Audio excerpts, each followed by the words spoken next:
get this camera just right. I apologize for doing this while I drive and not in a studio, but such is life. We still have the opportunity to communicate, record video and audio, and send it out through the airwaves to perhaps thousands. I'm going to manifest that. Or one or two people. But as I get closer, I just scheduled my first in-person Aquarian service ceremony, and that will get further fleshed out the further we get to that, the closer we get to it. But I have to put down, what does the Aquarian believe? And in this section, I will talk about the big questions and the controversial. Abortion, number one. Well, what's our number one litmus test? Is this institution, practice, ideology in alignment with respecting human dignity equally?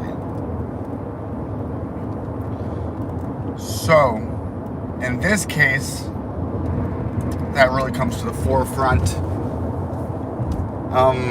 It's the same with euthanasia and choosing to take death than go on living and suffering more. These are all questions that we could come on either side of and still function in the Aquarian as a humanitarian. It will not let these push button topics, issues, I'm not sure if I used that right, to divide us. I have been on different sides of that argument in my life. More than once. I think there's many times where we have. When this does come more of an imminent situation, is somebody knocking at your door, somebody trying to keep you infertile, trying to keep us from procreating. Just have to look at the evidence and why might that be? Could it be such a stretch of the imagination to think that those powerful multi-billionaires, that what their idea is going to be played out, and they get together and social programs to push certain agendas that aren't at the interest of the populace? In occult teachings, very much in Masonry, Kabbalism, which is very Platonic, lots of Greek stuff, lots of Ahura Mazda and Zoroastrianism, or Zarathustra religion, which means the golden star, by the way. So lots of that it was like light versus the dark, light versus the dark. Now we can see how there is the light and the dark opposites, and we reconcile them. There's the mystical. Now you don't have to go through all these initiation rituals and full of uncomfortable, I'd rather not do, that may be used to blackmail you further in, or to swear your allegiance to. The fuck out of here. A cult. Is this a cult? You know, cult what you want, but what we're doing is going through and showing you how what you're in is a freaking cult. Sacrificing your mind in allegiance to a master, because the Judeo-Christian faith, especially Christian faith, has in the master-slave relationship furthered it, along with Stockholm syndrome, I think.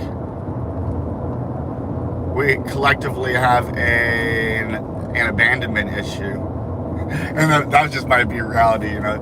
We find ourselves here in mystic traditions. They say that, like Platonic from Greece, which means Egypt and the rest of the world, that it was a traumatizing event to enter into the material realm. Isn't that something? And that lots of these myths that we have in our religions that are pasted upon the sky and wound up in the seasons with, we have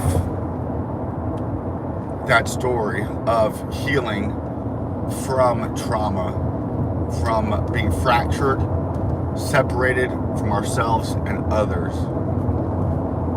And hopefully we can come together and rectify, unionize, commune between the right and the left. They totally have us blocked off from each, so that we have man versus woman, black versus white, left versus right, light versus night. It's a real doozy. So what the Aquarian does, it says, are we both ultimately trying to do what's best for humanity? Okay, we can agree for that. You think it should be done that way, I think it should be done this way. We could still join together in acts of charity and an outputtage of beauty. And I don't think this guy's gonna let me come over to the right lane. I need to get over there. I don't need to. I can do the next. Oh, wait a second. I see a little break in the tide. You do not have to believe in spirituality to be a part of the Aquarian in its practice and gatherings. You don't have to believe in God. Oftentimes, what people call God is this God of the Old Testament, even in the Christian scriptures, in Islam even. I don't like to give Islam a hard time because we've been successfully Islamophobicized in the West. I don't want to add to that, but it goes without saying, when you go to Abrahamism and you see or metaphysiological allism, non-historical literature, not to be taken literally. And then you see how lots of it was propaganda pushed by these, whoever's in control at the time. Just look at today. Who's ever in control runs the narrative of what's going on. So these were written back by Jewish, Greek-speaking people somewhere near Judea in Palestine.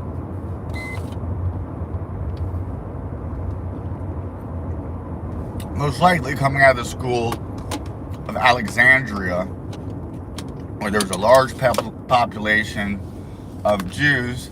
And at this time in Alexandria, after Alexander the Great, is when Egypt was taken over by the Greeks, and we had the Soter, what were the name of those? The pharaohs were called Soter, Pater, I don't know, but Philo of Alexandria, he was a Hellenized Jew, and therefore dealing with the Greek works such as Plato, and then taking that to the Hebrew scriptures and interpreting it through that lens, which is what Christianity is. We're taking, and then, so that's how it got put up. Now, why? For what reason? I'm going off on a tangent a little bit. I'll probably really get rid of this later. But for the origins of Christianity, pretty important. So, but it doesn't quite go. It's a little off topic, but I'm sure it'll come back around. I'm not going to edit out shit. The Ptolemies. They're called the Ptolemies. Ptolemy Soter. Ptolemy. And they're like the Greeks who took over the pharaonic seats. That'd be pretty cool. Poor Egypt. Poor Babylon. A beautiful town. Just because it's not on the side of the author of the Bible, so we would use it as a curse word. All these dark angels are oftentimes gods from other religions that were taken in and demoted down below God, or sometimes incorporated.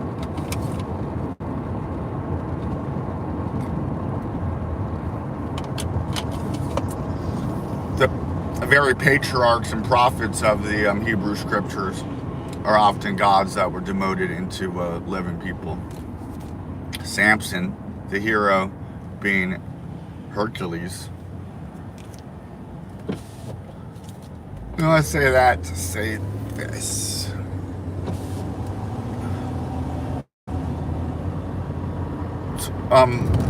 Christianity was, so we have the Claudian Empire with Nero going down, and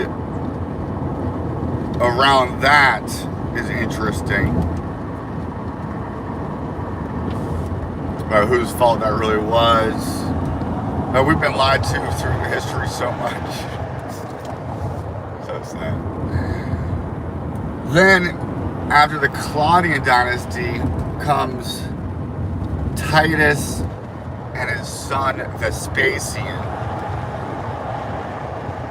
There's an opening for the place of the leader in Rome, and he's a military person, not from the royal ranks or the lineage of the family, but somehow he's chosen to take over. It's like Vespasian was home and took it, and then for his father to return to go raise the temple and then take over rule of Rome.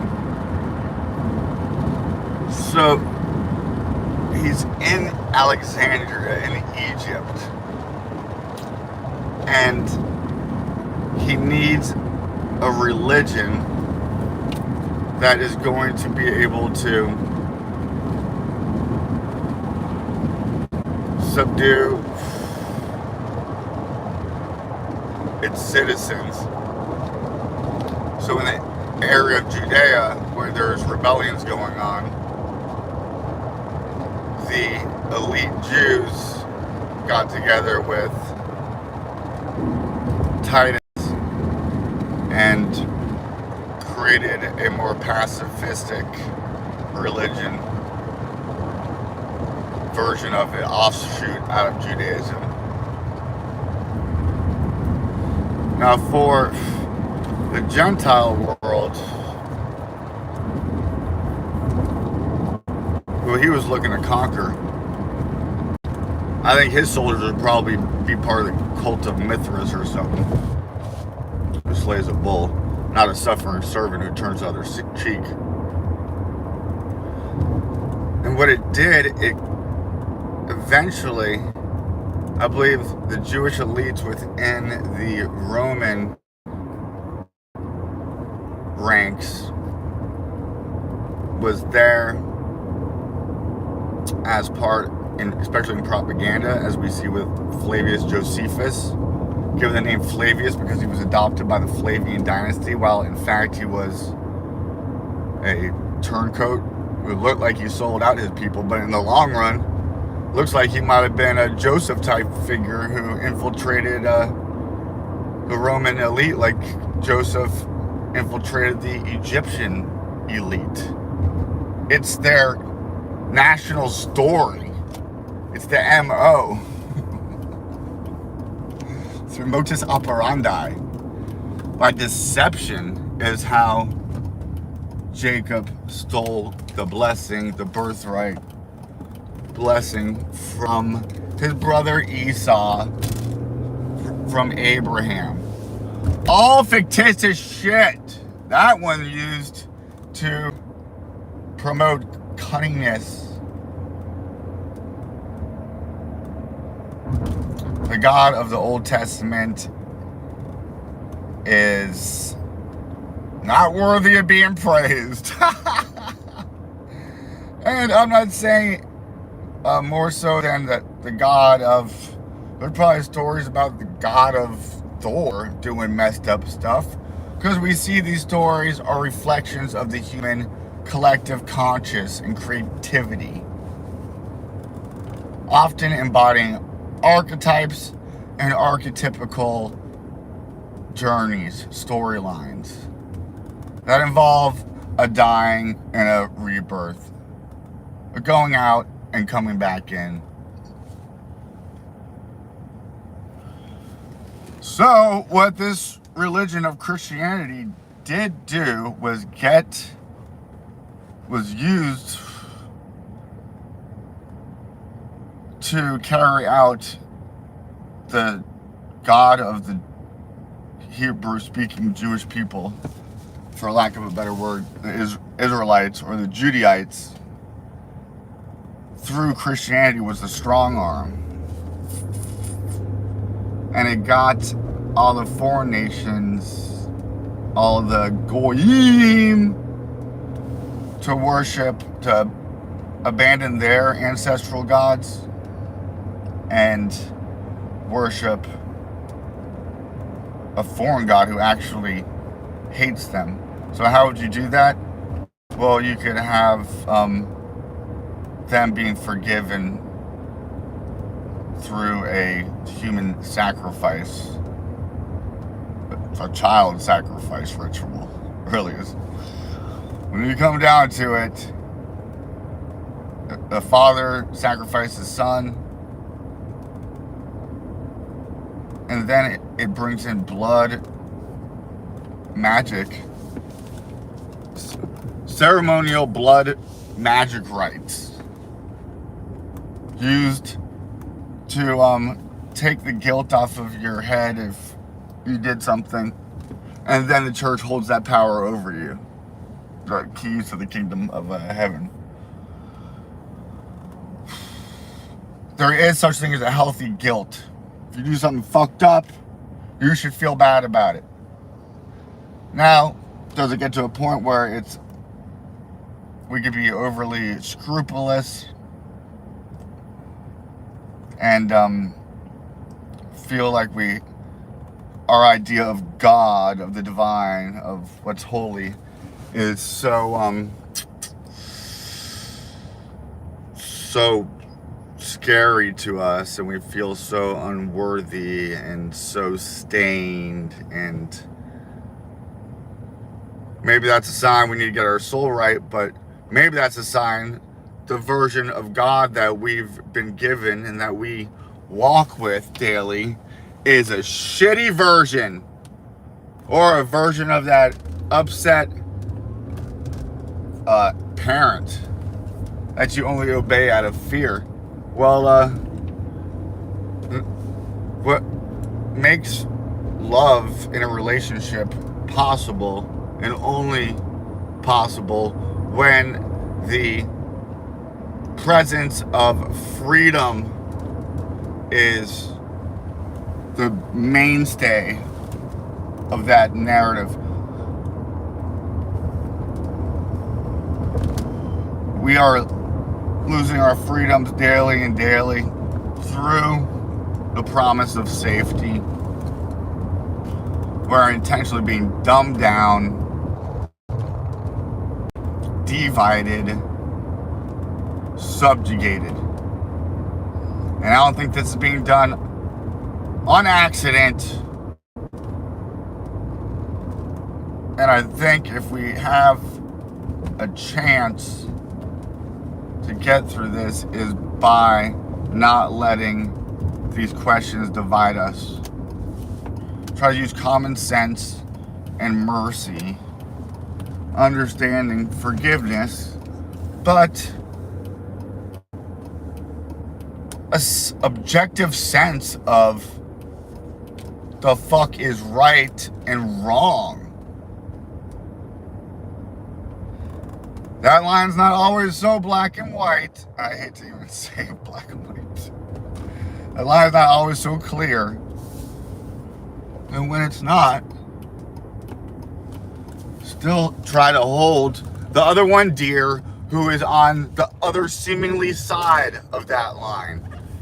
Even use the imaginative process of jumping over on that line and trying to see things from somebody else's side. That's the librarian, the Libra of the scales. Usually they're good at doing such things. They're very diplomatic in that way, being able to see both sides.